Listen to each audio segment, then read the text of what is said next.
지금 이 순간 인생 후반전을 준비할 시간입니다. 안녕하십니까? 오늘은 채널 명대로 노후 준비의 정석에 확실한 내용을 준비하였습니다. 관련한 자료를 장기간에 걸쳐 취합하였는데 우리나라를 비롯 세계 각국의 전문 연구기관의 자료가 많았습니다. 내용 중에는 70대 후반부터 80대 중반까지 학자, 의사와 노후 관련 전문가 분들의 자료도 있어 별도로 취합하였습니다. 그분들은 삶을 되돌아보며 많은 실질적인 경험에서 나오는 고귀한 정보가 많았으며 그리고 진솔한 후에 아쉬움도 있었습니다. 그 외 전 세계 수천 명의 데이터를 기반으로 한 노후 준비 전략도 담고 있습니다. 그 자료를 기초하여 사안별 신뢰를 들어 설명하겠습니다. 현재 50대, 60대를 보내고 있는 분들께 반드시 전해져야 할 메시지라고 생각합니다. 지금의 선택이 미래를 결정짓는다는 점은 수많은 연구를 통해 반복적으로 증명되고 있습니다. 하버드 대학교의 85년 동안 장기간 연구, 미국 미시간 대학교의 HRS, 영국 런던대의 ELSA, 그리고 한국의 고령화 연구 KLOSA까지 세계 곳곳에서 진행된 주요 노년기 연구들은 공통된 결론을 제시하고 있습니다. 바로 60대는 인생을 다시 설계할 수 있는 마지막 리셋 타이밍이라는 사실입니다. 이 시기를 어떻게 보냈느냐에 따라 이후의 삶은 전혀 다른 방향으로 흘러가게 됩니다. 이 시기에는 이전과는 다른 새로운 선택이 요구됩니다. 단순히 은퇴를 준비하는 것이 아니라 남은 인생을 어떻게 살아갈지에 대한 본질적인 계획이 필요하다는 의미입니다. 이제 건강을 챙기고 재정을 점검하고 인간관계를 회복하며 새로운 것을 배우고 삶의 의미를 찾는 6가지 실천이 요구되고 있습니다. 이러한 실천은 인생 후반기를 건강하고 존엄하게 살아가기 위한 필수적인 전략으로 제시되고 있으며 수많은 실제 사례와 연구를 통해 그 중요성이 입증되고 있습니다. 이 영상에서는 각 장에서 그 구체적인 이유와 방법을 하나씩 설명드리겠습니다. 누구나 맞이하게 되는 인생의 후반전, 그 시간을 준비할 수 있는 가장 중요한 시점이 지금임을 기억해야 하겠습니다. 1장. 왜? 60대는 인생의 마지막 기회인가입니다. 많은 사람들이 아직은 괜찮다고 말하며 준비를 미루는 경향이 있습니다. 하지만 하버드 대학교의 성인 발달 연구는 이를 정면으로 반박하고 있습니다. 1938년부터 현재까지 이어진 이 연구는 수천 명의 삶을 장기적으로 추적한 결과 60대의 건강 습관, 재정 설계, 인간관계가 인생 후반의 질을 결정짓는 핵심 요소임을 밝혀냈습니다. 미국 미시간대의 HRS, 영국의 ELSA, 한국의 KLOSA 등 주요 노년 연구들 역시 동일한 결론에 도달하고 있습니다. 60대의 생활 방식은 노년기의 독립성과 만족도를 좌우하며 이 시기가 변화와 준비의 마지막 교차점이라는 사실이 드러났습니다. 지금 이 시간을 어떻게 보내느냐가 70대와 80대의 삶의 질을 좌우하게 됩니다. 예를 들어 62세에 은퇴한 김정호 씨는 처음에는 좀 쉬었다가 준비하자는 생각으로 2년간 특별한 계획 없이 지냈습니다. 그러나 갑작스러운 건강 악화와 예상보다 큰 생활비 지출로 인해 불안감이 찾아오기 시작했습니다. 반면 같은 나이의 박명순 씨는 59세부터 주 3회 걷기 운동을 시작하고 은퇴 직후에는 구청의 노인대학에서 미술을 배우기 시작했습니다. 그녀는 70세가 넘은 지금도 소규모 전시회를 열며 활기찬 삶을 살고 있습니다. 이러한 사례는 60대의 선택이 이후 삶의 방향과 질에 얼마나 큰 영향을 미치는지를 잘 보여줍니다. 괜찮다는 착각은 방심으로 이어지고 그 방심은 70대의 삶을 제한하게 됩니다.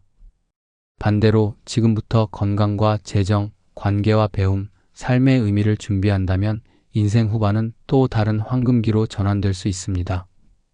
2장. 건강 하루 30분의 차이가 10년 뒤에 좌우로 가릅니다. 건강은 노후 삶의 기초가 되는 요소입니다. 하루 30분 걷기, 정기검진, 균형 잡힌 식단은 사소해 보일 수 있지만 미래를 결정짓는 핵심 습관임이 분명하게 밝혀졌습니다.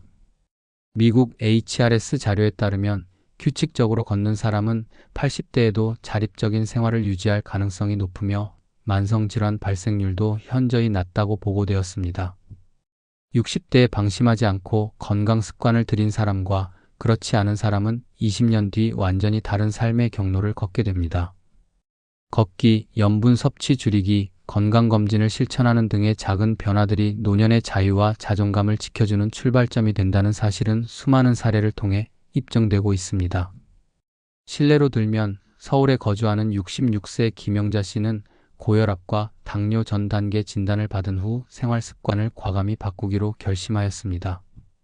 매일 아침 아파트 주변을 30분 이상 걷고 매 끼니마다 채소를 늘리고 가공식품을 줄이는 식단으로 전환하였습니다. 또한 분기마다 보건소에서 실시하는 무료 건강검진도 빠지지 않고 받으며 본인의 건강 수치를 체계적으로 관리하고 있다고 합니다.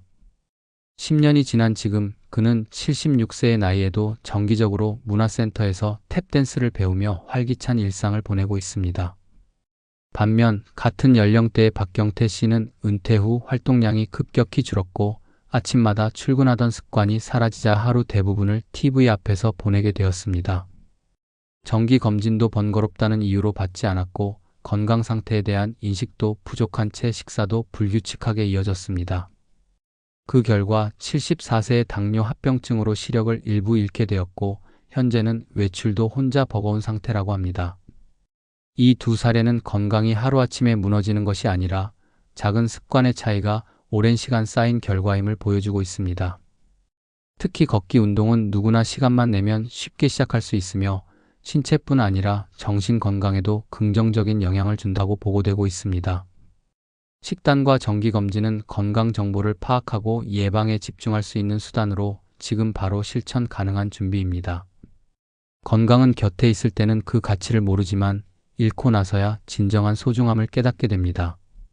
노년기의 삶을 후회하지 않기 위해 지금 이 순간부터 몸을 위한 작은 실천을 시작하는 것이야말로 가장 현명한 선택이라고 할 수 있습니다. 3장. 재정, 연금만으로는 부족합니다.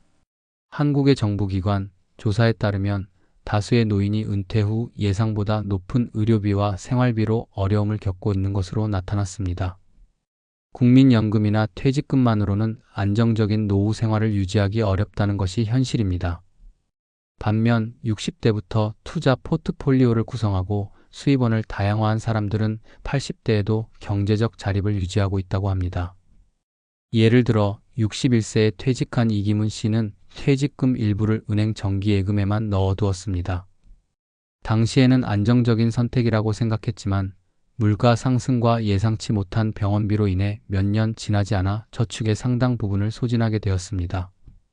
이후 그는 자녀에게 생활비 지원을 요청해야 했고 이는 가족 간의 심리적 거리까지 만들어지게 되는 계기가 되었습니다. 반면 같은 시기 은퇴한 유정민 씨는 퇴직 전부터 재정 교육을 받고 월 30%를 적립식 펀드와 안정적인 배당주에 분산 투자하였습니다. 또한 동네 문화센터에서 자격증 과정을 수료한 후 주 2회 강사 활동을 시작하였습니다. 그 결과 그는 80세가 된 지금도 매달 일정한 투자 수익과 강의 수입을 바탕으로 손주들에게 용돈을 줄 정도의 여유를 가지고 살아가고 있습니다. 이 두 사례는 은퇴 후 재정 계획이 얼마나 중요한지를 명확하게 보여주고 있습니다. 60대에는 단순히 저축만으로는 부족하며 인플레이션에 대응할 수 있는 투자 전략과 소액이더라도 정기적인 수입을 만들 수 있는 준비가 필요합니다. 또한 보험 상품 역시 건강 상태가 비교적 양호한 60대에 준비해 두는 것이 유리하며 장기요양보험이나 실손보험은 노후 의료비를 줄이는 대효과적인 수단이 될 수 있습니다. 재정은 단순히 돈의 문제가 아니라 노년기의 자존감과 직결됩니다. 경제적 자립은 곧 삶의 선택권을 넓혀주며 불안 없이 일상을 누릴 수 있는 기반이 됩니다. 지금의 재정 구조를 점검하고 필요한 조정을 통해 미래를 위한 안전망을 마련해 두는 것이야말로 후회 없는 노후를 위한 가장 현명한 선택이 될 수 있습니다. 4장. 인간관계, 결국 남는 것은 사람입니다. 하버드 연구의 가장 중요한 결론은 좋은 인간관계가 인생의 행복을 결정짓는다는 것입니다. 60대 이후 사회적 관계가 급격히 줄어드는 가운데 이 관계를 어떻게 회복하고 유지하느냐는 삶의 질에 매우 큰 영향을 미칩니다. 실제로 64세의 배우자를 먼저 떠나보낸 장정희 씨는 한동안 깊은 상실감에 빠졌습니다. 그 후 그는 지역 커뮤니티 센터에서 열리는 실버 합창단에 참여하게 되었고, 노래 연습을 통해 새로운 사람들을 만나며 점차 활력을 되찾았습니다. 지금은 매주 화요일마다 합창단 친구들과 함께 점심을 먹으며 외출과 교류를 일상으로 이어가고 있습니다. 반면 같은 시기 배우자를 잃은 최성호 씨는 사람 만나는 게 귀찮다는 이유로 지인들과의 연락을 점차 끊었고 외부 활동을 거의 하지 않았습니다. 그의 생활은 점점 고립되어 갔고 3년 후에는 우울증과 불면증 진단을 받게 되었습니다. 치료를 통해 회복 중이지만 그는 그때 사람들과의 연결을 놓치지 않았더라면 달라졌을 것이라며 후회하고 있습니다. 인간관계는 자연스럽게 유지되지 않습니다. 전화 한 통, 따뜻한 메시지, 때로는 먼저 손 내미는 용기까지 모두 관계를 지키는 중요한 행동입니다. 자녀와의 소통도 마찬가지입니다. 판단 대신 경청하는 태도, 조언보다는 공감으로 다가가는 태도는 세대 차이를 줄이고 이해를 넓히는 지름길이 됩니다. 또한 친구와의 관계는 노년기의 정서적 안정에 큰 역할을 합니다. 매달 첫째 주 수요일을 친구와의 식사 모임 날로 정해 실천하고 있는 윤광수 씨는 그 시간을 통해 인생 이야기를 나누고 웃다 보면 젊어지는 기분이 든다고 말합니다. 관계의 질과 지속성은 외로움을 막고 삶의 만족도를 높이는 가장 효과적인 방법입니다. 결국 인간관계는 노년의 가장 강력한 복지라는 말처럼 지금부터라도 관계를 다시 시작하고 유지하고 회복하려는 노력이 필요합니다. 하루하루 나눔의 행동이 쌓일수록 노후는 더욱 따뜻하고 단단해질 것입니다. 5장. 학습과 성장, 배움은 뇌를 지킵니다. 한 연구에 따르면 평생학습에 지속적으로 참여한 고령층은 치매 발병률이 낮고 삶의 활력도 높다고 보고되었습니다. 배우려는 자세는 단순히 지식을 넓히는 것을 넘어 일상에 의미를 부여하고 자존감을 회복시키는 역할을 한다고 평가되고 있습니다. 예를 들어 67세에 은퇴한 노상철 씨는 처음엔 이제는 편히 쉬어야겠다는 생각으로 아무것도 하지 않았습니다. 하지만 시간이 지날수록 무료함과 무기력함이 일상에 스며들면서 심리적으로 위축되기 시작했습니다. 그러던 중 우연히 구청에서 운영하는 스마트폰 교실에 등록하면서 변화가 시작되었습니다. 기본 기능을 익힌 그는 손주들과 영상 통화를 시작했고 이후 유튜브로 세계 여행 다큐멘터리를 보며 간접적인 지적 여행을 즐기고 있다고 합니다. 그리고 같은 또래의 장윤희 씨는 늘 배움에 관심이 많았고 은퇴 후 곧바로 지역 주민센터에서 영어 회화반에 등록하였습니다. 3년 뒤 70세가 되던 해에 혼자 유럽 배낭여행을 다녀오면서 주변의 부러움을 샀고 여행 후에는 경험을 바탕으로 소규모 강연까지 진행하게 되었습니다. 이처럼 배움은 단순한 정보 습득이 아니라 노년기의 삶을 활기차고 의미 있게 만드는 원동력이 됩니다. 새로운 기술이나 취미를 배우는 일은 뇌 활동을 자극하고 인지 기능 저하를 늦추는 데에도 효과적이라고 알려져 있습니다. 독서, 글쓰기, 악기 연주, 영상 편집 등 접근 가능한 영역은 무궁무진합니다. 지금이라도 무엇이든 시작해보는 것이 중요합니다. 하루에 단어 하나 외우기, 기사 하나 읽기, 손으로 글 한 줄 써보는 것 모두가 성장의 시작입니다. 배움은 시간을 요구하지만 그 시간은 결코 헛되지 않습니다. 배움은 평생 이어질 수 있는 가장 큰 자산이며 노년기의 고립과 우울을 막아주는 가장 효과적인 방패이기도 합니다. 6장. 삶의 의미, 평온한 노후는 내면에서 시작됩니다. 60대는 외적인 성취보다 내면의 평화를 향해 나아가야 할 시기로 여겨집니다. 감사일기 작성, 명상 습관, 인생 회고나 나눔 활동, 나의 삶의 가치 정립 등은 모두 삶의 의미를 찾는 여정으로 연결됩니다. 은퇴 전 하시던 업무와 연관이 많지만 가능한 범위 내에서 간단한 회고 또는 메모 형식의 짧은 감사일기라도 적어보시면 좋을 듯합니다. 개인 차이는 있지만 시간을 두고 정리하시면 시간이 지남에 따라 많은 내용으로 의미 있고 큰 보람이 있습니다. 외부의 평가보다 중요한 것은 스스로에게 던지는 질문입니다. 어떤 삶을 살아왔는지, 어떤 사람으로 기억되고 싶은지에 대한 고찰은 노년기의 가장 깊은 성장으로 이어질 수 있습니다. 예를 들어 69세에 심장 수술을 받은 박성희 씨는 이후 삶에 대해 깊은 회의감을 느꼈다고 합니다. 회복하는 동안 그는 매일 아침 감사한 일을 3가지씩 일기장에 쓰는 습관을 들였고 수술 전까지는 당연하게 여겼던 일상이 얼마나 소중한지 깨달았다고 말합니다. 지금도 매일 일기를 쓰며 마음의 평화를 유지하고 있다고 합니다.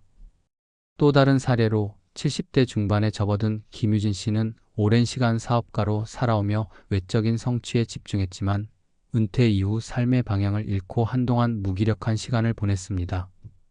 그러던 중 노인복지관의 삶에 대한 회고 프로그램에 참여하면서 자신의 경험을 말로 정리하고 사진과 함께 가족에게 편지를 쓰는 활동을 시작하게 되었습니다.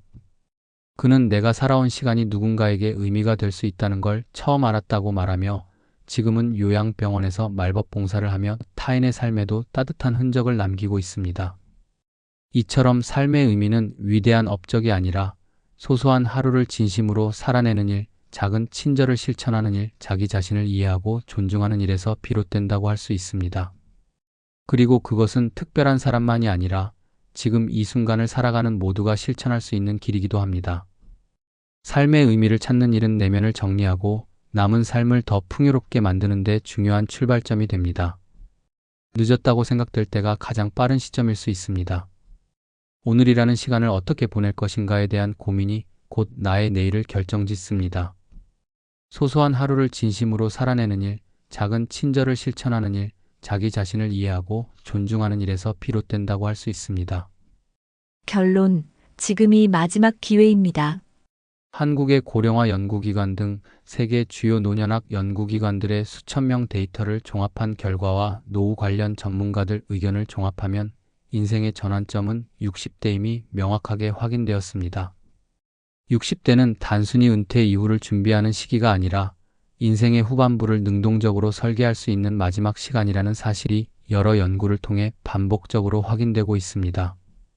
이 시기에 건강을 돌보고 재정을 구조화하며 관계를 회복하고 평생학습을 이어가며 삶의 깊은 의미를 찾아가는 일은 단순한 선택이 아니라 필수 과제로 제시되고 있습니다.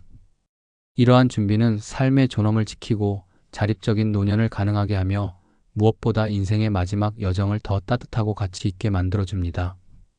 사례들을 통해 확인된 바와 같이 지금의 작은 실천 하나가 10년, 20년 뒤 삶의 방향을 완전히 바꿀 수 있습니다. 누군가는 준비 없이 흐르는 대로 살아가다가 불안과 외로움 속에 갇히고 누군가는 오늘 내린 결정으로 인해 풍요롭고 존엄한 노년을 맞이하게 됩니다. 지금까지 살펴본 6가지 핵심 요소, 기회, 건강, 재정, 관계, 학습, 삶의 의미, 이들은 모두 지금 이 순간부터 준비할 수 있는 것들입니다.